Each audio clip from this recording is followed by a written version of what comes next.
And then the other half is return on investment, the rest of the profit. That you pay income tax, and that's it.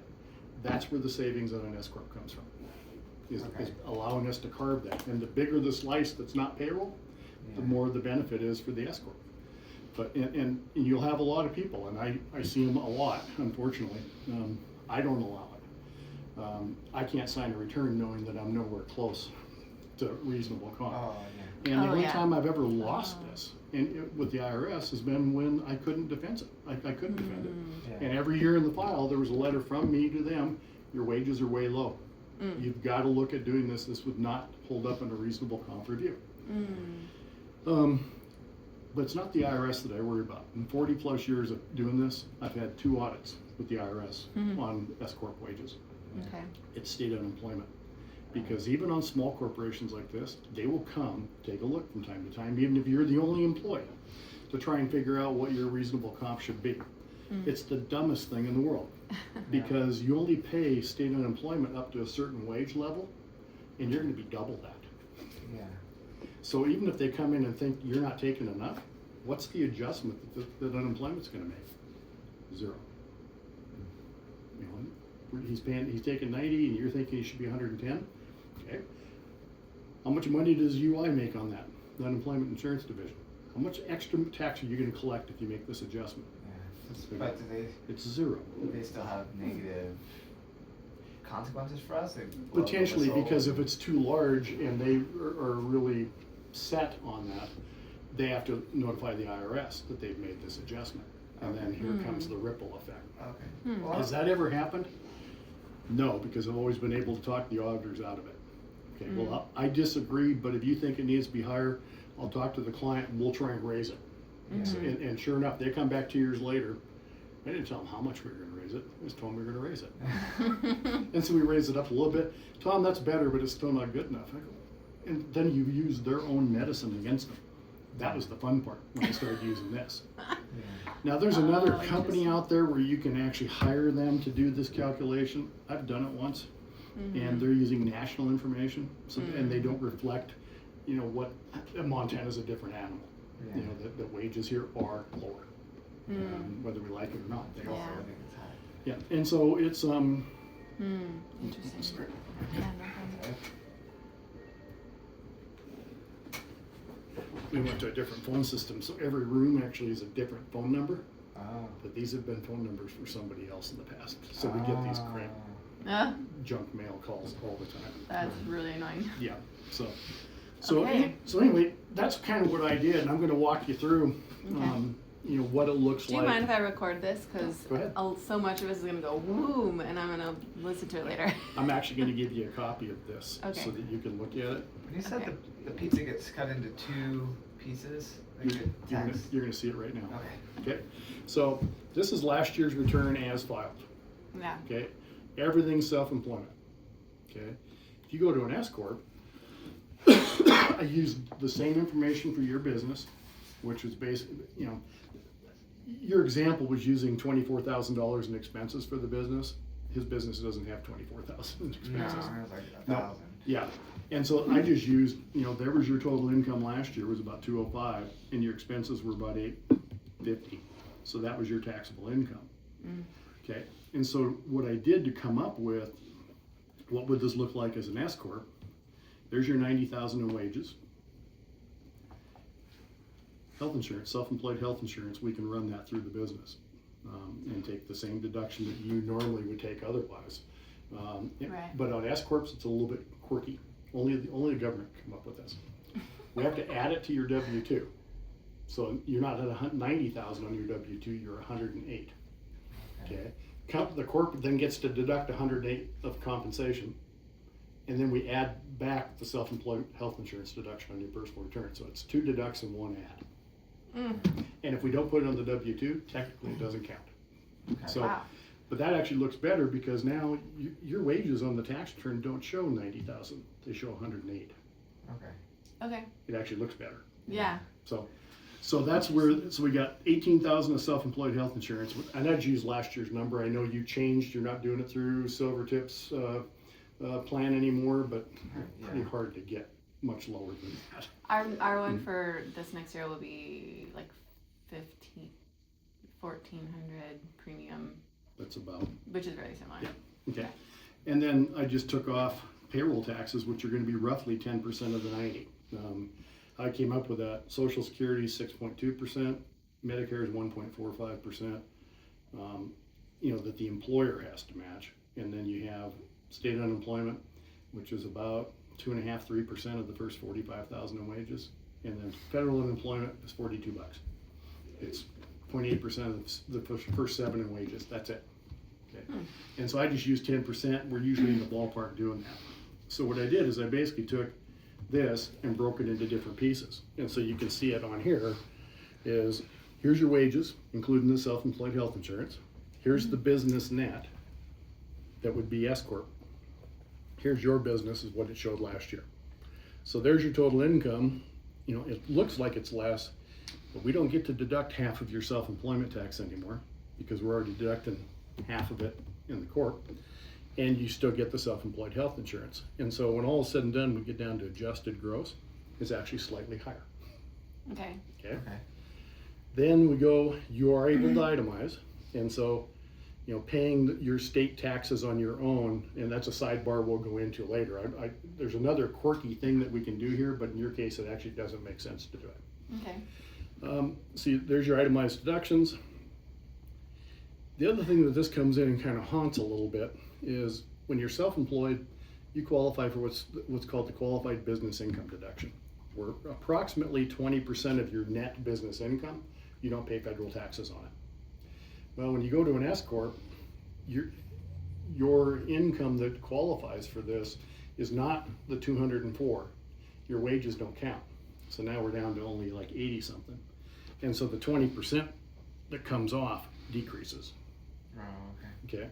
And so when all is said and done on the same exact information, you're looking at taxable income that's about $11,000 higher. Just because mostly of that one thing. What is it? Higher in the self-employment? No, you're not Oh. self-employed when you go corp.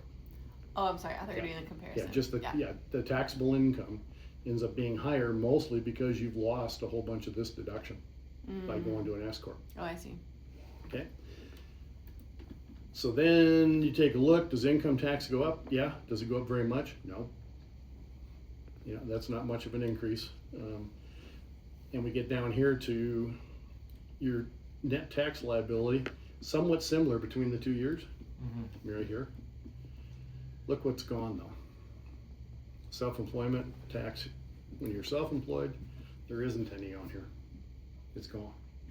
Oh. Because you're not subject to self-employment tax. You're paying that here every single month as you're drawing salary throughout the year. And so what we got to look at is, when all is said and done, there's the difference on your federal return between being self-employed and being S-corp. Okay. So the difference is really about $24,500. Well, what does it cost you to get to that point? Yeah. It's the payroll taxes on the $90,000. It's what's being withheld from your pay and what the employer has to match. Because now, when you're an S-corp, when you're self-employed, you're the employee and the employer. You get to pay both halves. When you work for somebody else, you have Social Security and Medicare withheld. Your employer matches it. Okay, and you're still kind of there. We're just going to do it a little bit differently in an S-corp.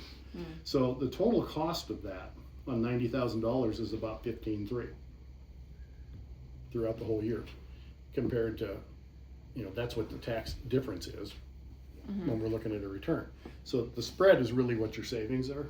It's $9,000 to $10,000. Okay. And that's a real simplistic view. We're not pulling in the fact you're going to have a little bit less business income because you're going to have some extra cost. This still makes sense. There's enough spread there to justify doing this. Okay.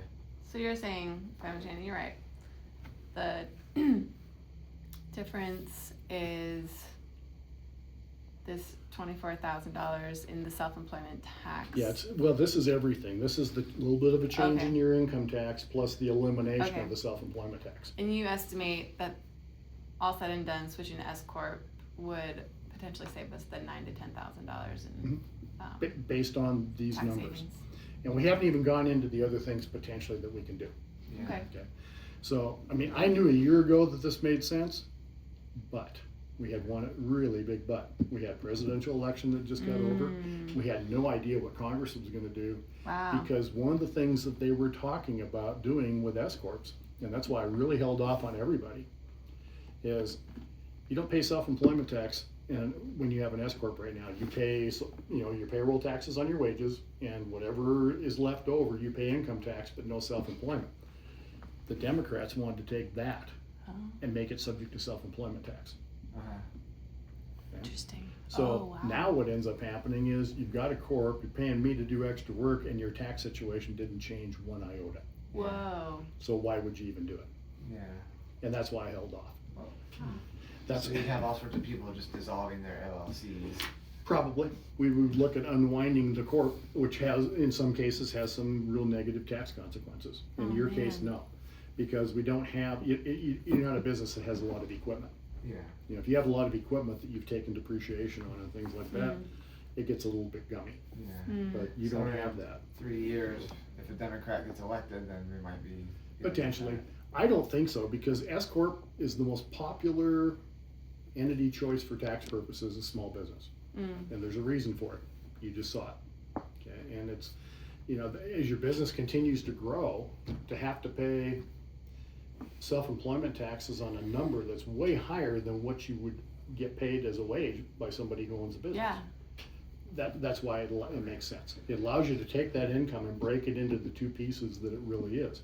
You want to be compensated for the work you do, and you want to make money because you're taking risk being self-employed. Exactly. And that's what it what's allows so you to terrible do. about our current situation. We just feel like Yep.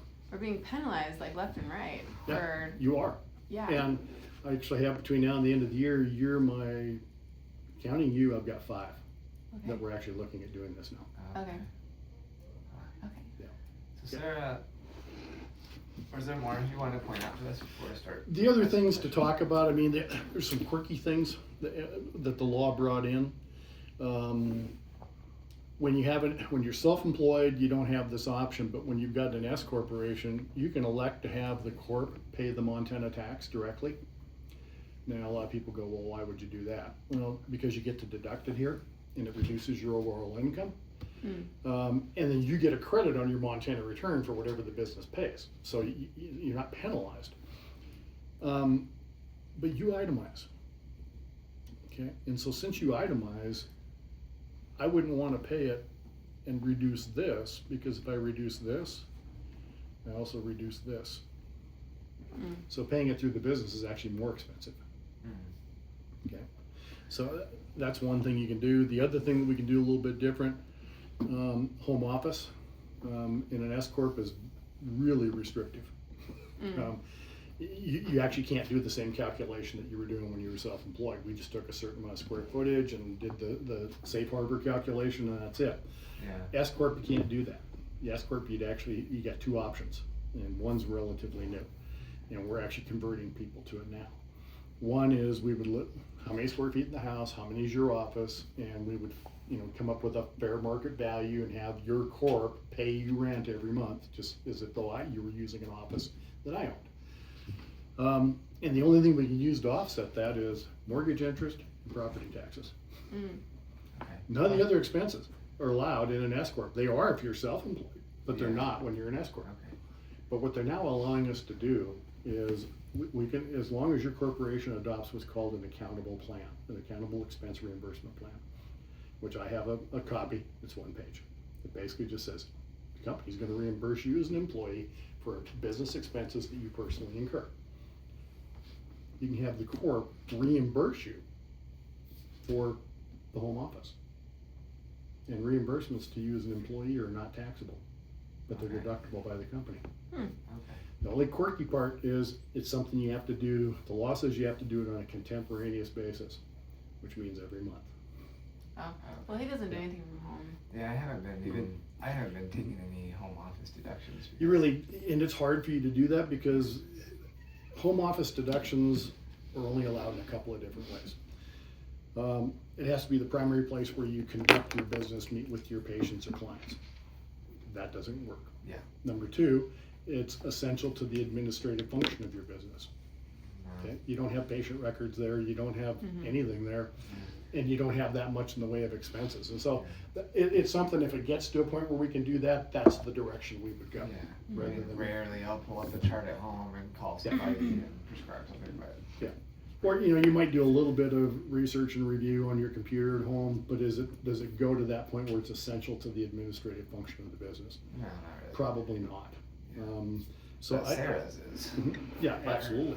Doesn't have enough income for it to matter. Yeah, and we're at a stage with like our kids where I'm gonna be trying to work more in this 2026. So I'm gonna roll up my little sleeves. I don't know. Well, you juggle a lot of balls. Thank you, sir. Been there, done that. It's been a long time. All my kids are I in their know. 30s now, but I still remember. Yeah. It's a really my wife intense she season. stayed home, and then once they got to the point where they were all in school, she actually started working part-time at the school. Yeah, Because then if something came up, she was there, totally. That's cool. and so it worked out really well. But Mhm. she wasn't making much for wages, Yeah. and so now you're getting close to Social Security age, and Yeah. it's like, this doesn't work very good. So, and that's one of the other things that we can do is depending on what level your business is at, you know, somebody's got to do his books. I know. Actually, I was just thinking this right now. I was like, this is gonna become one of my jobs. It's like, But it's not going to be overly difficult. You know, Yeah. there's not that many transactions.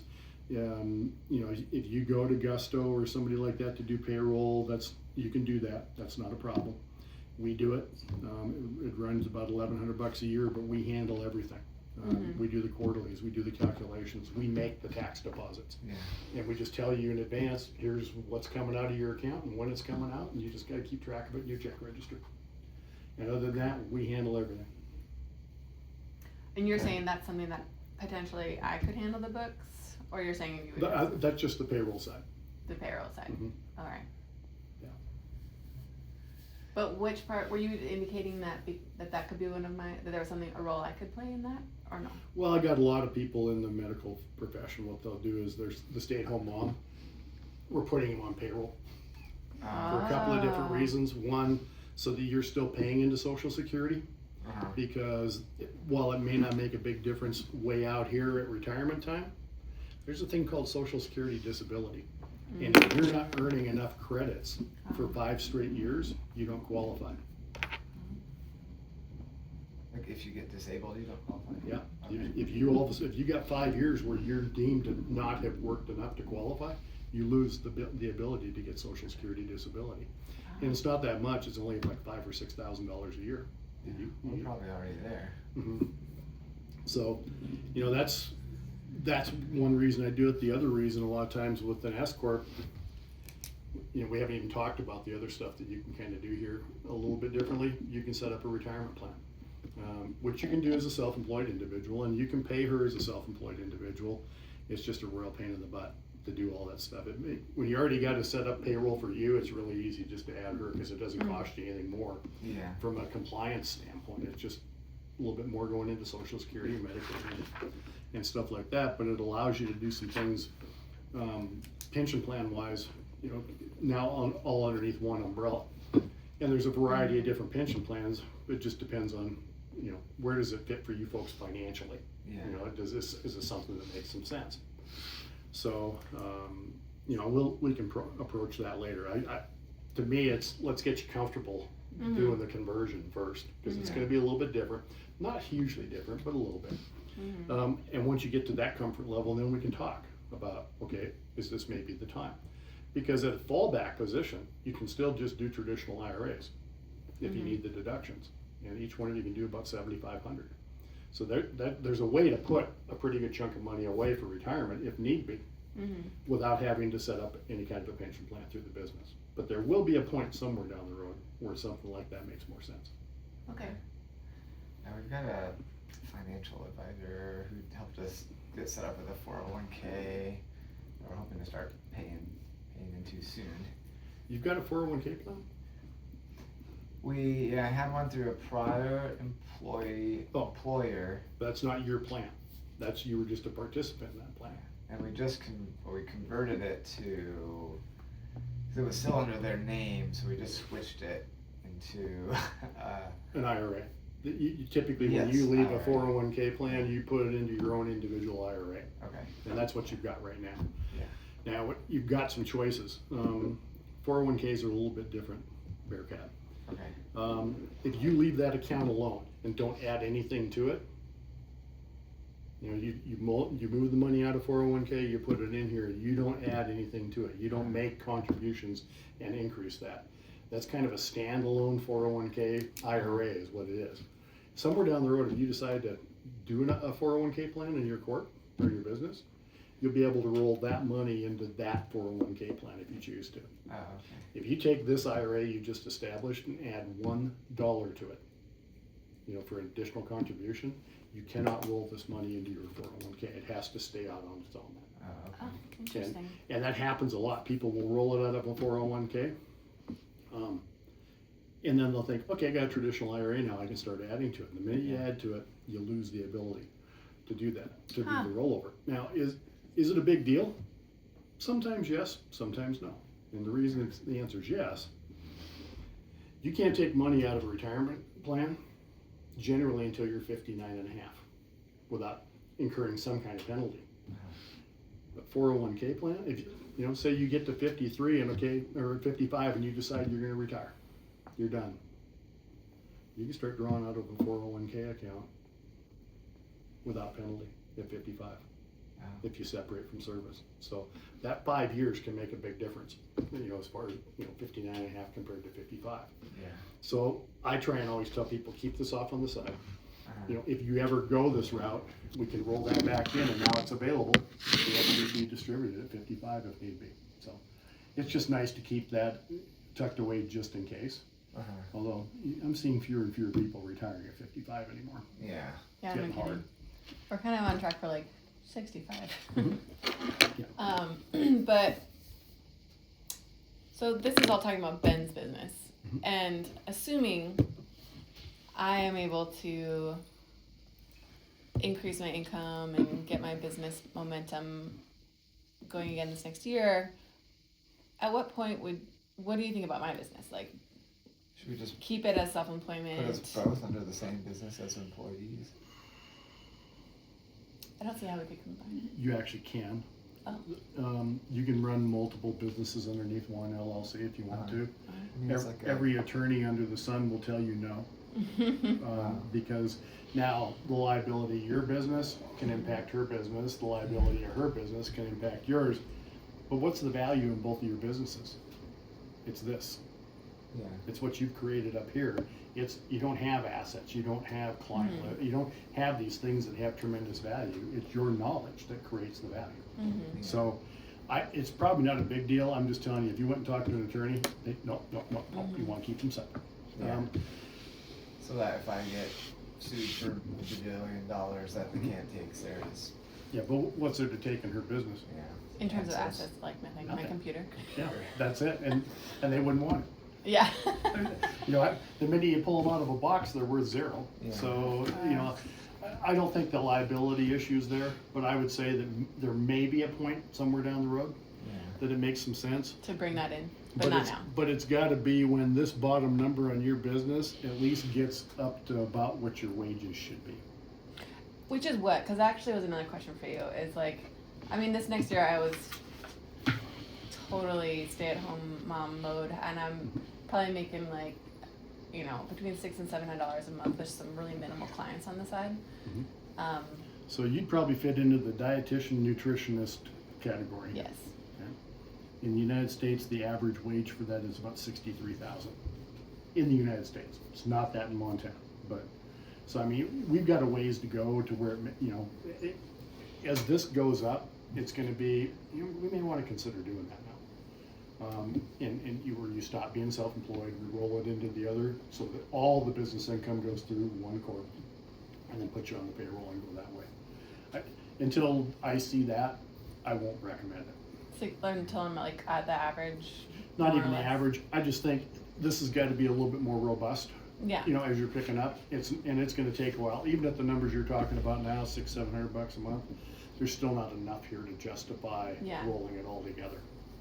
What is there in the past? I feel like you have to make at least a certain amount to even pay. Oh, to pay Taxes. self-employment? Yeah. Yeah, and last year you paid no self-employment tax. Yeah, what is that?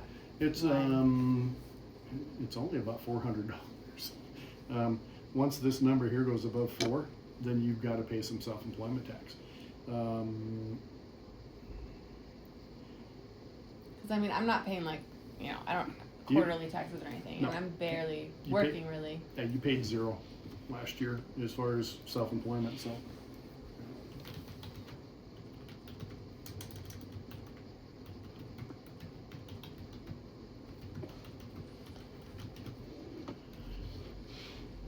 And is there like a consequence of me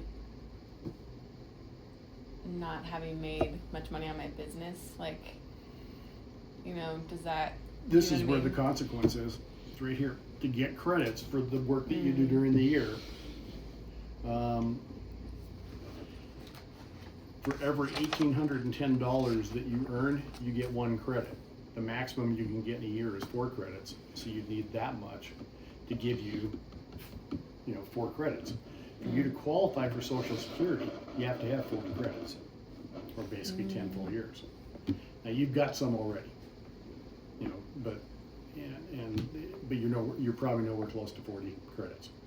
And so that's one issue where it comes into play, and the other one that we talked about is, for the disability insurance. If you go 5 straight years with, basically no credits, or not being what you have to have 4 credits for every one of those 5 years. And the minute you have 5 in a row that you don't have 4 credits per year, you don't qualify for Social Security disability. We're probably already there. So that's the And case. I would just have to make Yeah.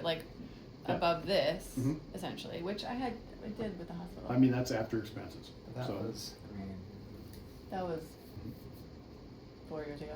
okay. For both of you, even though it's a long ways away, if you don't have this already, I would get it.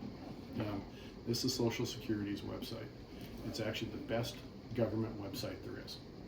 It's, and what you want to do is you actually want to create an account, each one of you individually, and it's called My Social Security Account. The reason you want this, at your age, is number one, you can go check your earnings history, because there are mistakes that are made when those things are posted. And it's a lot easier to fix it now than waiting until your 60s. And now it's like, back when I was 31, this didn't get reported. Okay. Where's your proof? Do you have a copy of your W-2? Probably not. Do you have a copy of your return for that year? Probably not. You can't prove it. So if you monitor this as you go, you can make certain that your earnings history is fine. But the other reason is, it'll tell you based on what you've got in, what your projected Social Security benefit is. It'll tell you if you have enough credits. We did something like this with our financial advisor. But they probably use an aftermarket product, because you have to go through and get signed up for this, and you've got to. I think we did. You have to have an app on your phone with ID. It's called ID.me or login.gov that allows you to log in. It's a multi-factor authentication software. Okay. And once you get this, my recommendation is I would do it, and I would sign up for this, and I'd get what's called an ID.me account with the Internal Revenue Service. Having that allows you to get into your Social Security account. It allows you to check your taxes online to make certain that they got processed and that your payments that you've made are actually in the system. You can pull up all your 1099s that are reported for you for a year and your W-2s. It's a nice thing to have. And the other reason why this becomes even more critical now, starting in 2026, the federal government will no longer accept checks. You have to make online payments.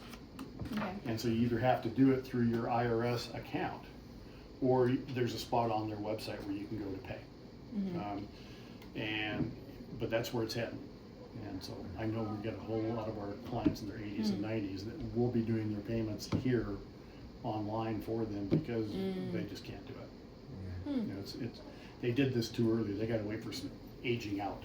A lot of people in their 80s aren't very good on computers. For sure.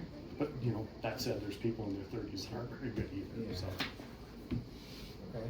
Are there other, like, when they have an LLC, Are there other ways, like deductions, like can we make our vehicles owned by the company or? Well, you can, but if you have the vehicles owned by the company, now you've got to basically reimburse the company for personal use. Okay. Your insurance cost probably goes up because now it's going to be considered a commercial vehicle rather than a personal vehicle. And that can be as much as 20 to 25% higher.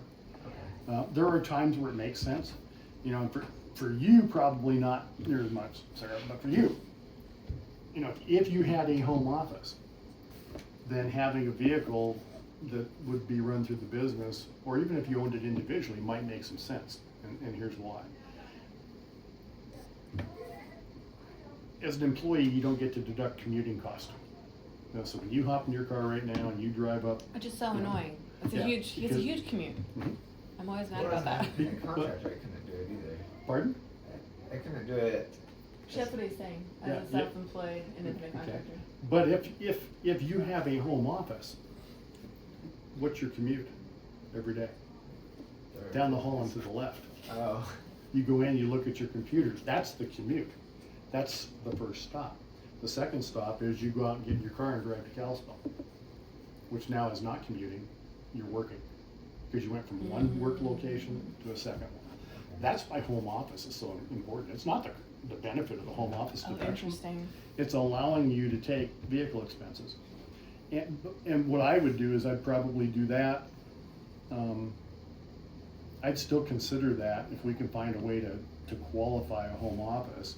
And then I still probably wouldn't have the LLC buy it, a vehicle. What I'd do is, figure out your miles every month and have the corporation reimburse you. You can take 70 cents a mile for all those miles. Oh, you can? Yeah, and that's deductible by your business then, and the reimbursement to you as an employee is not taxable. Okay. You can chart at home, can't you? Technically? I can, but to make it efficient, I'd have to get the dictation thing, which is like thousands of dollars. Maybe But- we could deduct it.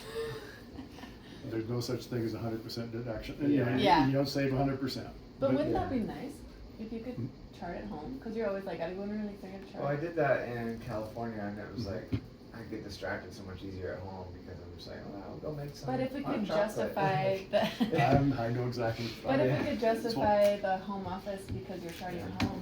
We maybe, this Right. year I'm studying for my boards, and so it's going to be a few hours a week of studying, and that is essential to the. Yeah.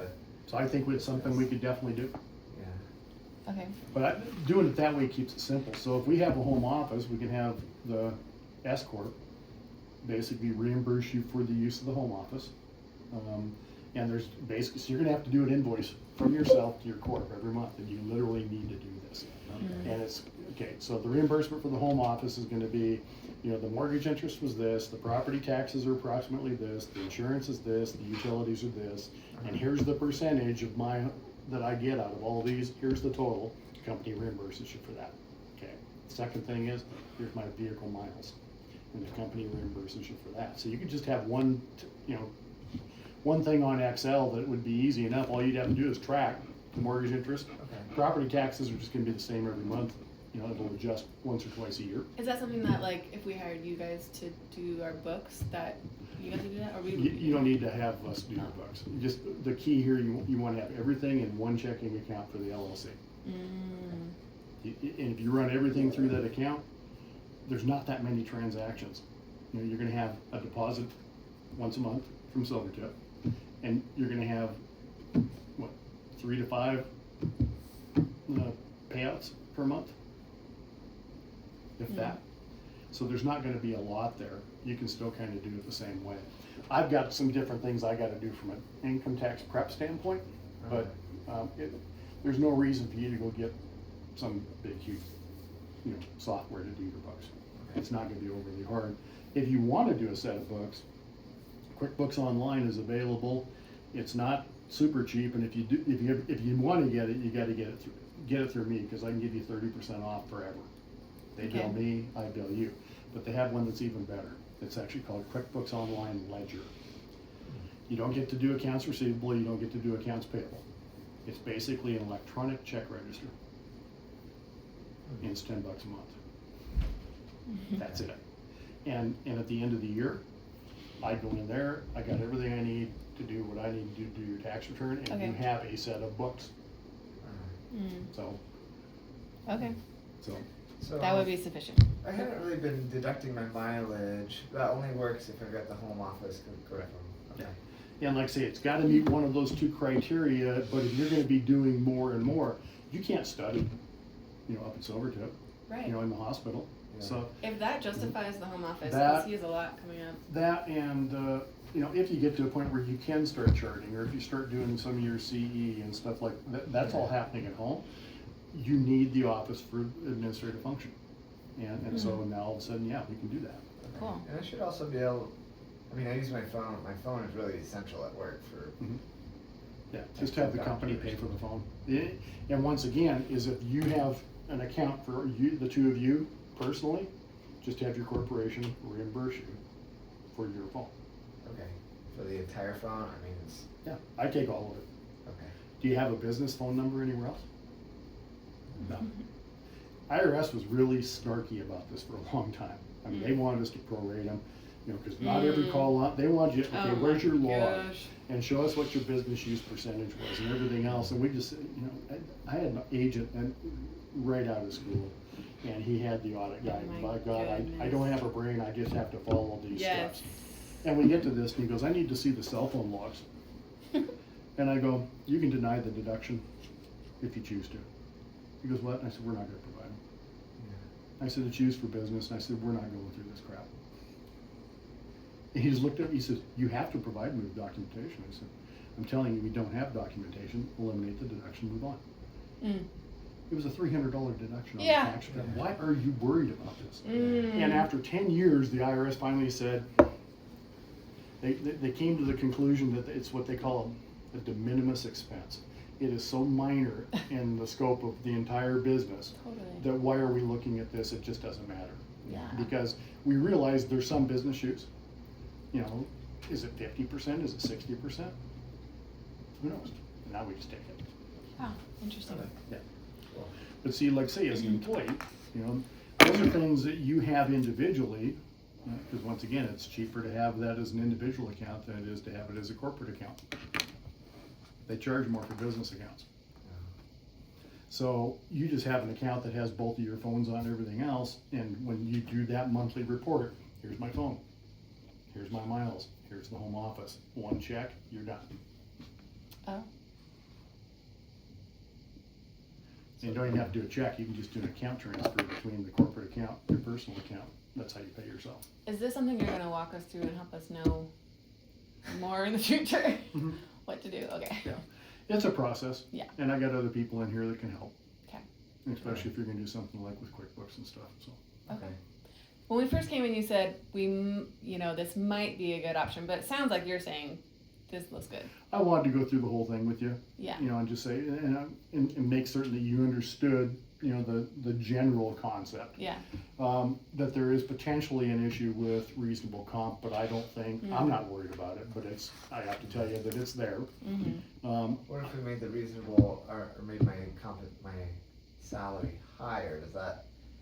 Then you decrease the savings, Yeah. because now you're paying payroll taxes on a higher number, which means, remember that slice of the pie that's only subject to to regular income tax?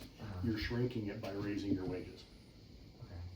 We're so lucky to have you because you're just like the exact right person for, especially knowing. Well, I do a lot of this. His industry. And this is what I do. I mean, I that's, know. most accountants don't. Oh, Most yeah. don't. Most just do tax returns, Just file taxes. and that's it. Wow. They like it because you only got to work hard about 4 or 5 months out of the year, and then the rest of the time they're looking at me like I'm crazy this time of year. But this to me is the fun part. Yeah, I can tell you're like jazz. That's cool. This is the fun part, because this is how do I help you save money so that you can use that money to achieve other goals. Yeah. I always tell people we got to get them before they get us, because they're going to try and get us all. We just got to do it in a way that nobody gets in trouble. Yes. So 90,000 you think is okay? We get audited, even though the national average is 130. Yeah, I think we'd be able to. I mean, Not gonna go to all jail we'd for have to tax do fraud. let's look at what, there's got to be some information even through Logan of what they're paying their PAs. Yeah. It's a lot lower. The hard part is, they'll say, well, the compensation is, here's what we're paying for wages, and then they add the health insurance back in, and then they turn around and withhold it later. The way they do their calculation is just goofy, but they're trying to say, here's your comp. Instead of, here's what we're paying you and we're providing health insurance, no. Here's what we're paying you and you're paying for your health insurance. It's just a goofy way that they do it. It just, so it looks like a higher number. Mhm. It looks like, because then if you go in and say, well, I deserve more, no, we're already paying you this. They don't treat health insurance as a paid fringe benefit. They treat it as, we have a plan and you're being paid and then you're paying for your health insurance. Yeah, I can see why they would do that. Yeah, but it's Logan. Oh my gosh, yeah. So if we take on the S-corps, or we make this transition, we're gonna have to kick into a gear where we're Every month. tracking things and doing an invoice every month, and which Yeah. I'm doing anyway. I'm And- doing like a and- detailed yeah, budget and every month. It's not gonna be overly hard. The trickiest part, unfortunately, is gonna be, I'm gonna be out of here for over a week and a half in January. I gotta have surgery, so, yep, hip replacement, so. Yeah, my dad had a lot of success with his, Yeah. but yeah. I can't do it anymore. I've been dealing with it for Yeah. months, so. Yeah, people feel a lot better when they. Well, So much so I better. told them, I said, you know what, I mean, once they figured it out, which was after 6 months, everybody, they didn't take an x-ray, 'cause, gee, Tom, you can walk, you know, so you must be okay, it must be bursitis. Well, it wasn't bursitis. And then they finally take the x-ray and they go, you know, your hip's worse than your knees, and I'm getting injections in my knees already, so. Oh my goodness. And so they said, but then it was 2+ months before I could even get in and see Dr. Joyce. I just saw him last Friday. And then My the goodness. first openings they had, I said, I can do this the first 2 weeks of January. I said, if I can't do it then, I gotta wait until the last half of April. Yeah. And I said, I really don't wanna do that because Yeah. this is getting worse weekly. Yeah. And he goes, Tom, I had 2 openings that came up on Christmas Eve. But I got appointments after Christmas Eve. Unfortunately, I had a couple clients that passed away and they've got family coming in from out of town. I've already got, I can't move those meetings. There's nowhere to move them to. And I'm not gonna come in here on painkillers and try and have sensible meetings. I know better. So, Yeah. but that would be the ideal time to do a lot of this stuff, but I think, you know, the key is gonna get the LLC set up first, which is not difficult. You can do that through the Montana Secretary of State. Okay. We can do that ourselves, we don't have to have an attorney. Don't have to have an attorney. Oh. Yeah. Okay. You can literally do.